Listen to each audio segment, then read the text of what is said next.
네, 각이 살아있는 정치평론 시사정각 시작하겠습니다. 오늘은 금요일에 훈훈 듀오죠. 성치훈 더불어민주당 부대변인 그리고 송영훈 전 국민의힘 대변인 나오셨습니다. 두 분 어서 오세요. 네, 이재명 대통령의 지지율부터 살펴보도록 하겠습니다. 오늘 나온 갤럽 여론조사입니다. 갤럽 조사가 오랜만에 나왔죠. 지금 보시는 것처럼 긍정이 내려갔습니다. 7%포인트 떨어졌습니다. 그리고 부정은 올라갔습니다. 46%를 기록했고요. 긍정, 부정, 평가 이유도 좀 살펴보죠. 긍정적으로 평가한 이유, 외교가 가장 높았습니다. 얼마 전에 또 순방 효과가 있는 것 같고요. 부정평가 이유는 역시나 부동산이었습니다. 부동산 정책 때문에 잘못됐다고 본다라는 응답이 30%나 차지했습니다. 네, 부동산 정책의 핵심이죠. 세제 개편안에 대해서도 질문을 했는데요. 부정적 영향을 줄 것이다가 45%, 절반 가까이 됐고요. 긍정적이다가 24% 정도 응답을 했습니다.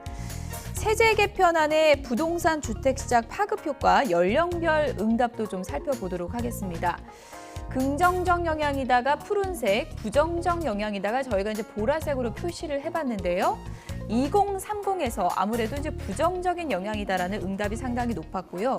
흥미로운 점은 진보층이 이제 40대, 50대 진보층이 이제 지지층이 가장 많은데 40대에서도 이번에 세제 개편안에 대해서 부정적이다라는 응답이 긍정적이다보다 훨씬 높게 나타났습니다. 그리고 고령층은 48%, 51%, 거의 절반 정도가 아무래도 이제 은퇴하신 분들 세금 부담이 좀 높아진 영향이 아닐까 싶은데 부정적이다라는 답변을 했습니다. 성치훈 부대변인 나와 계신데요. 네. 아무래도 이제 부동산이 지지율 여파의 가장 큰 요인이고 세제 개편안을 들여다보면 지금 좀 조세 저항이 크다 이렇게도 볼 수 있는 것 같아요. 그렇죠. 세제 개편안이 8월 3일 지난주 월요일 날 나왔기 때문에 이런 것들이 반영된 갤럽 한정 첫 조사인 거잖아요. 네. 그러니까 어제까지 나온 뭐 MBS 조사라든지 다른 조사에서는 그래도 긍정이 조금 높았거든요. 예. 그러면서 저는 그런 조사들에 대해서 평가를 할 때는 여기서 정말 자칫하면 긍정과 부정이 크로스될 거다.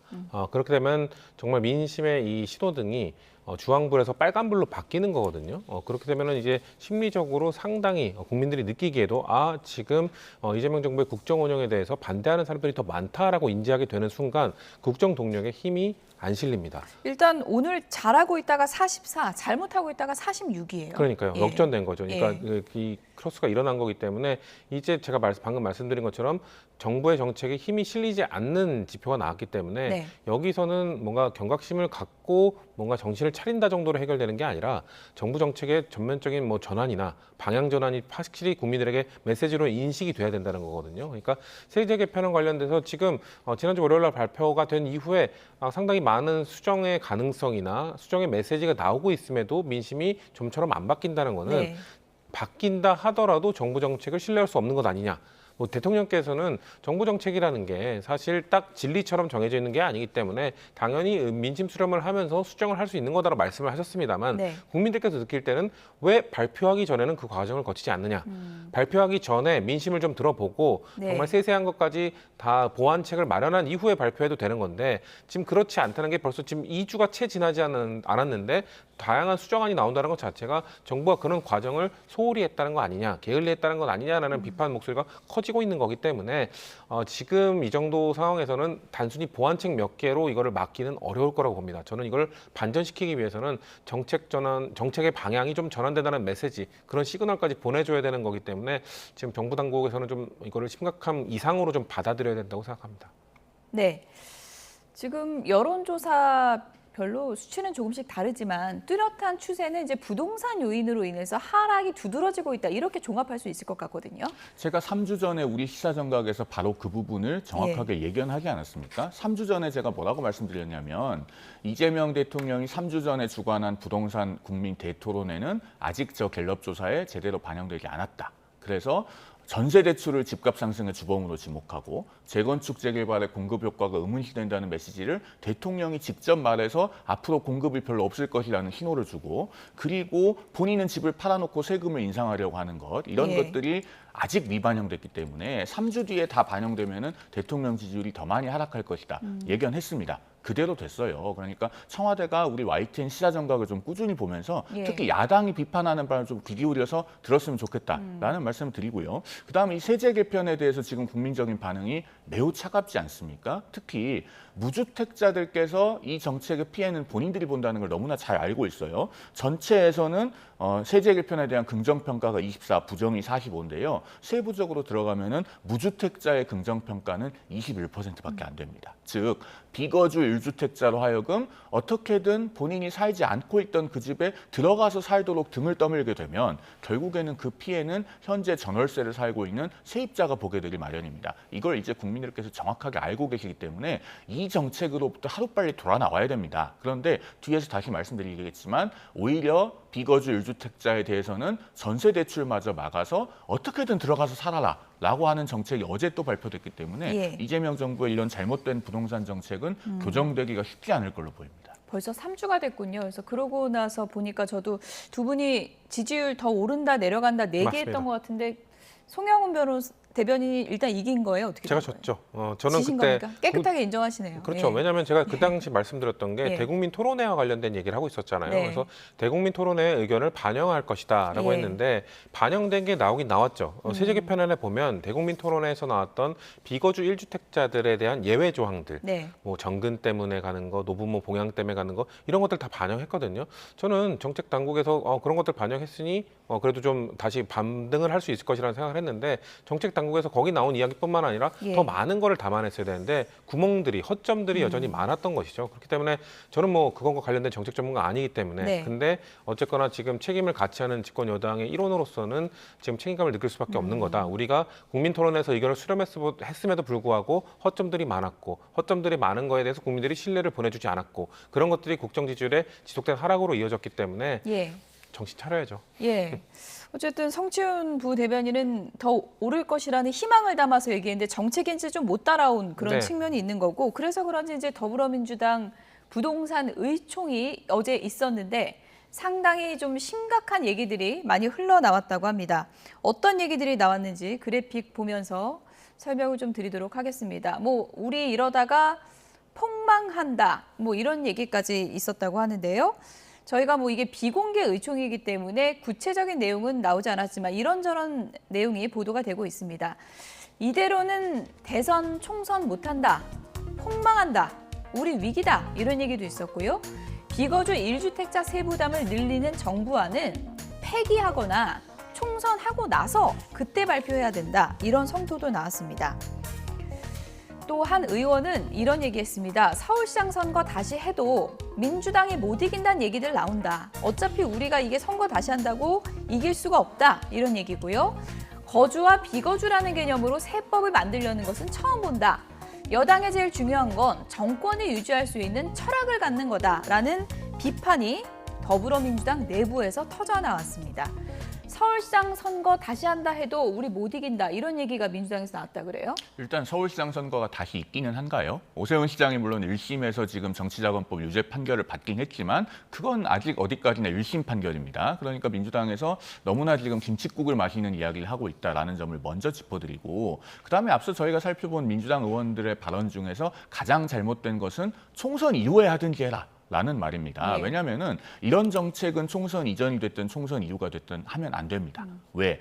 비거주 1주택자를 겨냥한 정책으로 인해서 가장 피해를 보는 분들은 앞서 말씀드렸듯이 무주택자인데요. 예. 무주택자는 부동산 시장에서 어떤 정책이 나오더라도 가장 본인의 대응 수단이 제한되어 있는 분들입니다. 그러니까 비거주 1주택자도 이 정책을 심정적으로 수용할 수 없고 굉장히 불리하다고 생각하겠지만 예. 적어도 세입자에게 다음 재계약 때 전세나 월세를 올려서 조세를 좀 이전시킨다든가 또는 본인이 내키지 않더라도 세를 놓고 있던 집에 들어가서 살아볼까 고민도 하고 또 장특공을 못 받게 되면은 큰 손해를 보지만 내가 손해를 보더라도 집을 팔아야 되나라고 고민이라도 해볼 수 있습니다. 예. 그런데 무주택자는 뭘 할 수 있죠? 그렇게 해서 전월세가 폭등하면은 새 집을 구하러 다니기 바쁘고 그 집도 못 얻어서 아마 줄 서서 집을 보고 보지도 못하고 계약하고 이런 일들이 비일비재하게 일어날 거예요. 그런 분들에게 피해를 보게 하는 정책은 그 어느 때도 해서는 안 되는 겁니다. 저 민주당 의원이 누군지는 몰라도 예. 총선 이후에나 하라라고 하신 분은 다음 총선에 나오면 안 된다고 생각합니다. 그러니까 어제 막 비공개로 이런저런 얘기가 터져 나왔는데 민주당 의원들이 이제는 차라리 오세훈이 계속하는 게 우린 낫겠다. 총선 생각하면 뭐 그런 얘기도 나왔다고 합니다. 저희가 뭐 재보궐이 열릴 거다, 뭐 예. 김칫국 마신다 이런 건 아닌 거고요. 지금 그만큼 서울 민심이 좋지 않다라는 걸 얘기한 겁니다. 만약에 야당의 서울시장이 뭔가 정말 문제가 생겨서 보궐이 생긴다 하더라도 우리가 좋아할 일이 아니다. 우리 지금 내보낸다고 해도 무조건 어떤 후보를 내보내도 질 것 같다라는 예. 그런 위기의식의 발로기 때문에 그런 것들은 그냥 위기감을 느끼는 의원들의 얘기라고 볼 수 있고, 저는 저 의총에 참여했던 의원분께 얘기를 들은 게 뭐냐면, 사실 저런 이견이 좀 예상이 되는 의총할 때 시작을 할 때 원내대표가 보통 그런 얘기를 한다고 합니다. 오늘 다양한 의견이 나올 테지만 우리 안에서 너무 이견이 많이 나오는 거를 언론에서는 또 좋아할 거기 때문에 예. 이런 것들이 좀 새어나가지 않도록 그래도 주의를 해달라.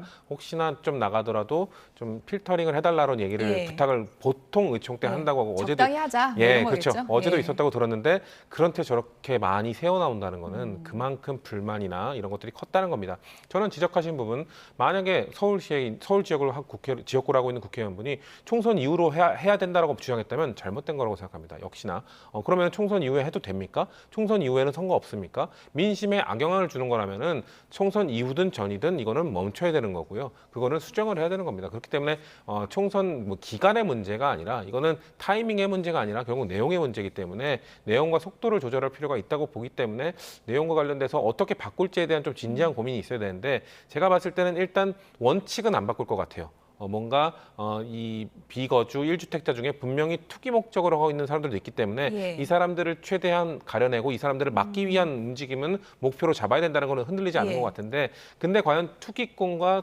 투자하는 사람을 구분할 수 있을 것인가, 완벽하게 필터링할 수 있을 것인가에 대한 확신이 들 때만 이거를 노선을 바꾸지 예. 않고 가야 되는 것이기 때문에 좀 더 진지한 논의들을 당내에서 치열하게 하길 바란다는 말씀 드립니다. 예, 저 정도 보도된 거면 이제 의원들이 기자들에게 이제 얘기도 많이 한 거고 그쵸. 비공개를 빙자한 공개 회의가 아니었나 뭐 그런 생각도 드는데, 어제 의총에서 결국은 공급 부족한 거 오세훈 시장 잘못 아니냐 이런 얘기도 많이 나왔다고 합니다. 오세훈 서울시장 오늘 목소리 냈는데요. 들어보시죠.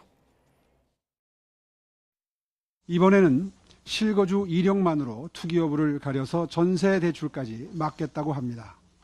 저마다 다양한 사연이 있습니다. 실거주 여부만으로 국민을 투기꾼으로 재단하는 획일적인 발상부터 버려야 합니다. 세금 부담까지 가중되고 있습니다. 장기 보유 1주택자의 공제 혜택을 줄이고 사정상 내 집에 살지 못한다는 이유로 세 부담을 높이는 것은 사실상의 부동산 증세입니다.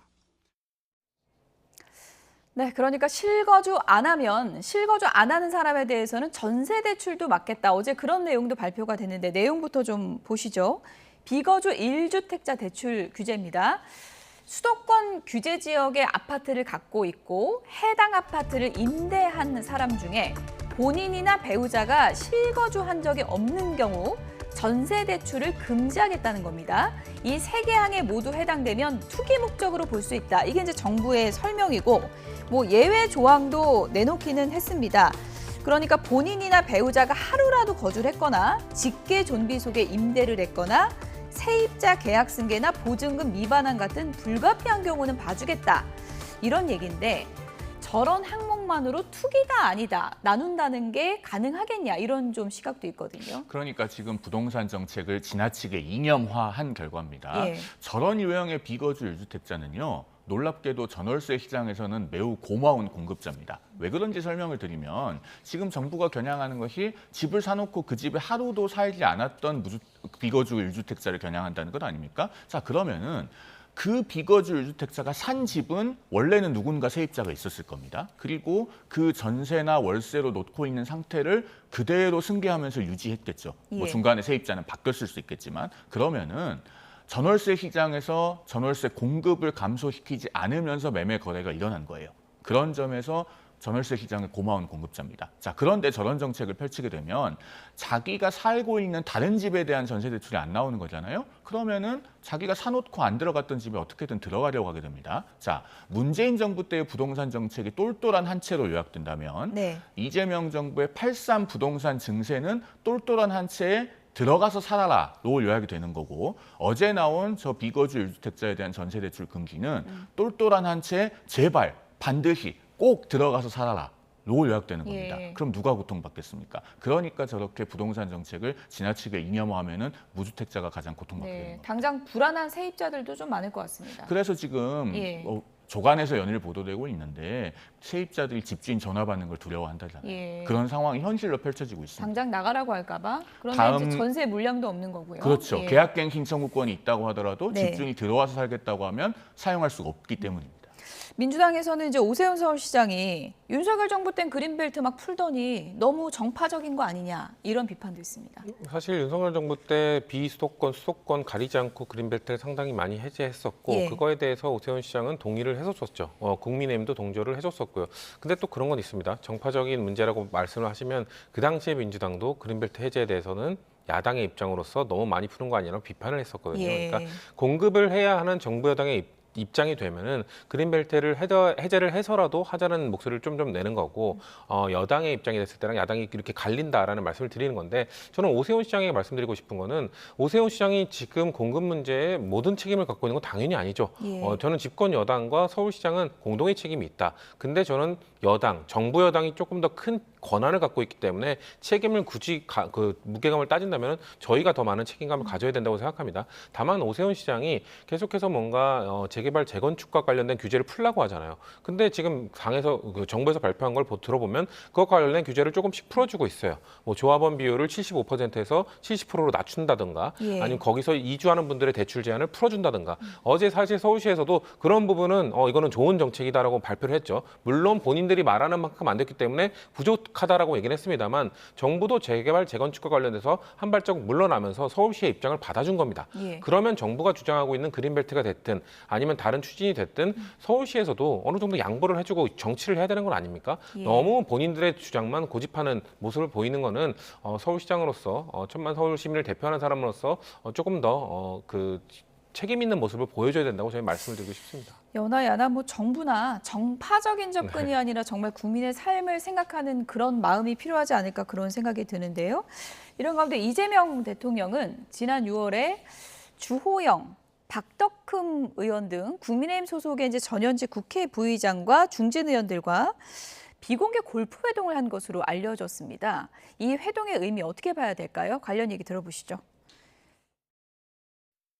그 대화와 소통의 과정을 열고 그 중에서 대화를 할 수 있는 분들과 좀 대화를 들어서 실제로 110석이면 많은 국민들의 의사를 대변하는 야당이기 때문에 그 야당의 목소리 그리고 반대편의 목소리를 듣고자 하는 그런 노력이지 않았을까. 그래서 저는 좀 더 이런 모임이 차라리 공개적으로 하는 게 좋겠다. 오히려 라는 생각이 듭니다. 좀 예. 저는 시기와 여러 가지 예. 의도가 좀 순수해 보이지 않는다 이렇게 생각을 합니다. 중요한 것은 만나고 모이는 것만이 중요한 것이 아니라 해결해 가는 것이 중요하다고 생각을 예. 하거든요. 근데 뭐 국회에서 저희 이야기 하나도 안 들어주시면서 뭐 예. 골프만 치시면 뭐합니까? 의원님한테 전화 오면 안 치실 거죠? 그러면 의원님은 저한테는 전화를 안 하실 겁니다. 이재명 대통령하고 맞는 게 잘 없더라고요. 생각이. 네, 뭐 국민의힘 의원들과 골프 치는 것이 이제 단순한 협치의 그런 좋은 의도인지 아니면 정말 정략적 의도인지 여러 시선이 있는 것 같습니다. 송영훈 대변인님 어떻게 보세요? 아니 대통령이 예. 야당 의원과 골프를 칠 수는 있습니다. 예. 원론적으로. 그런데 그 자리에서 나눈 말에 대해서 대통령이 어떻게 대응하느냐가 굉장히 중요하죠. 저는 이 골프 회동이 이른바 칩 토크를 하는 자리로 이용된 것은 아닌가 하는 의구심이 있어요. 칩 토크라고 하는 게 뭐냐면 예. 이제 게임 이론에서 이야기하는 건데 쉽게 말하면 말하는데 비용이 들지 않는 겁니다. 예. 그냥 던져놓고 플레이어에게 어떤 비용이 따르지 않는 말을 우리가 칩 토크라고 하는데 저런 골프 회동에서 야당 의원에게 사석에서 개헌에 관해서 어떤 구상을 밝혔다고 한들 그것이 국민 앞에서 공개적으로 공식적으로 본인의 지위를 갖고 한 말은 아니잖아요. 그런 점에서 어떻게 보면은 야당 의원을 매개로 삼아서 여론에 살짝 흘려보고 떠보는 그런 용도로 활용된 것은 아닌가 하는 의구심이 예. 다분히 있어요. 그리고 어제는 청와대가 이 비공개 골프 회동을 했는지조차 확인해 줄 수 없다고 했잖아요. 물론 오늘은 청와대 대변인이 개헌에 관해서 추가로 어떤 입장을 내놓기는 했습니다만 예. 핵심은 이겁니다. 임기 단축 개헌이라고 하는 거는요. 민주당이 할 생각이 전혀 없어요. 현재 집권 여당인데 그 지위를 조기에 놓을 수 있는 개헌에 어떻게 찬동을 하겠습니까? 그러니까 될 가능성이 애초에 없는 겁니다. 그래서 대통령 입장에서는 칩토크가 될 수밖에 없는 것이고 지금 이재명 대통령이 해야 될 정확한 말은 조정식 국회의장의 현직 대통령 연임 개헌은 국민이 판단할 문제다라고 하는 그 말이 있었을 때 아무런 입장 표명도 하지 않고 넘어갔잖아요. 예. 그런 것이 현실적으로 불가능하다라는 취지의 말이 아니라 그런 것은 하면 안 된다라고 하는 말을 정확하게 하는 것. 그 입장 표명이 필요하다는 말씀을 드립니다. 네.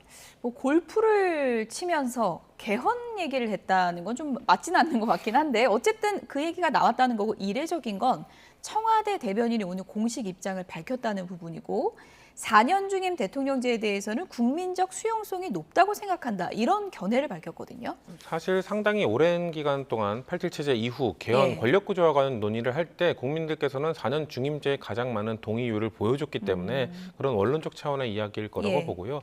그리고 그 얼마 전에 몇 주 전에 있었던 조정식 의장의 그 발언 예. 그거에 대해서 대통령이 아무런 입장을 표하지 않았다는 건 사실이 아닙니다. 대통령 비서실장을 통해서 분명한 입장을 밝혔기 예. 때문에 대통령 비서실장의 입장은 당연히 대통령의 생각을 대통령 비서실장의 입을 통해서 하는 겁니다. 그러니까 연임은 아니다. 그렇죠. 그러니까 가능하지도 않다라고 예. 얘기를 했고 국민적 그 동의에도 맞지 않다고 이미 수차례 밝힌 바가 있습니다. 근데 여기서 임기 단축 개헌 얘기가 왜 나오냐? 네. 4년 중임제로 갈 때 둘 중에 하나를 선택을 해야 되는 건데요. 이거를 국회의원 선거와 맞출 것인가?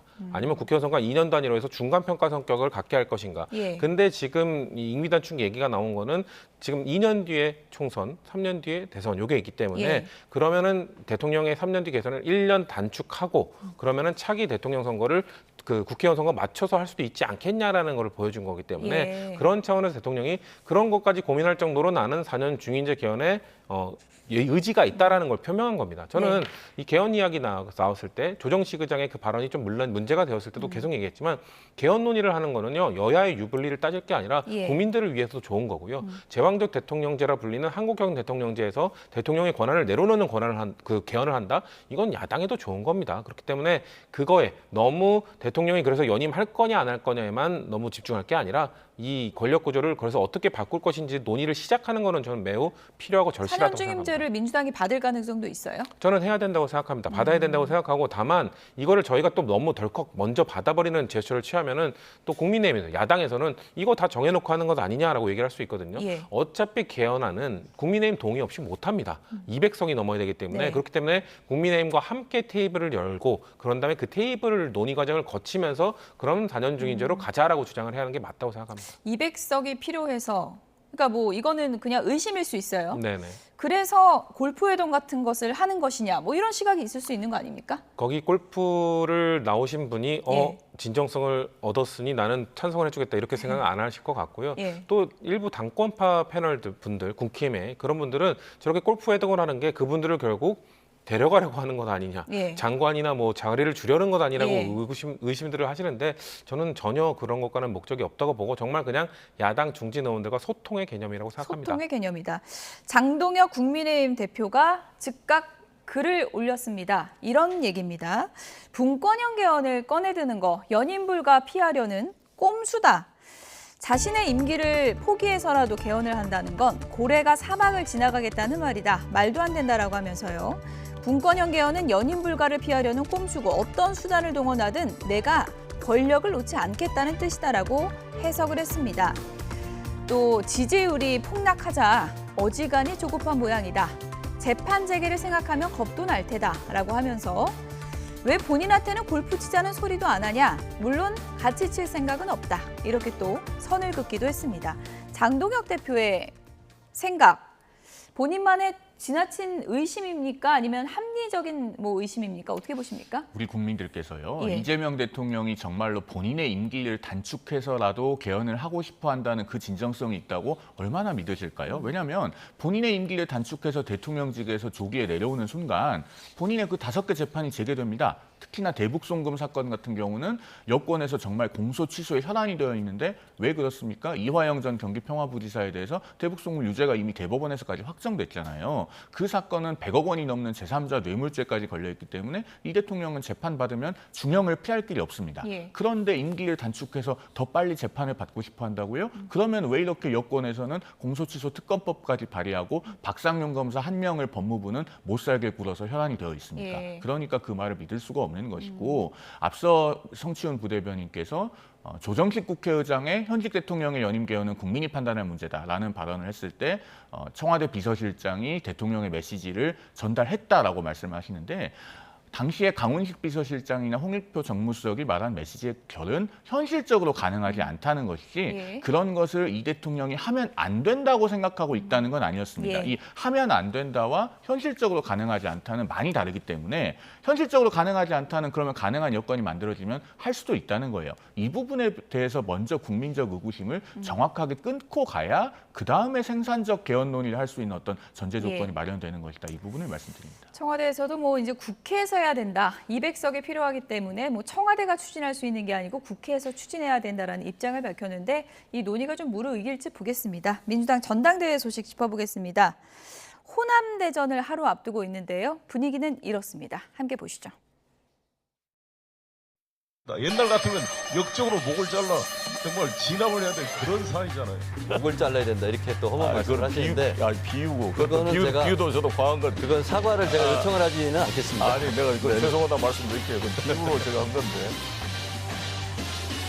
송영길 후보는 아침 라디오 인터뷰부터 정청래 후보를 거칠게 몰아붙였습니다. 아니 당정청이 합의해서 지방선거를 이기는 것으로 정리했다고 완전히 거짓말이잖아. 그걸 이제 당정청이라고 분명히 해놓고 이번에는 당청간 했습니다. 청을 뺐잖아. 그 거짓말이잖아요. 뻔한 거짓말을 왜 하냐고. 이게 붕어 IQ도 아니고. 아니, 저를 그렇게 막말로 욕하는 게 저한테 도움이 많이 되지 않겠어요? 더 저를 지지하지 않겠어요? 좀 심하긴 해요.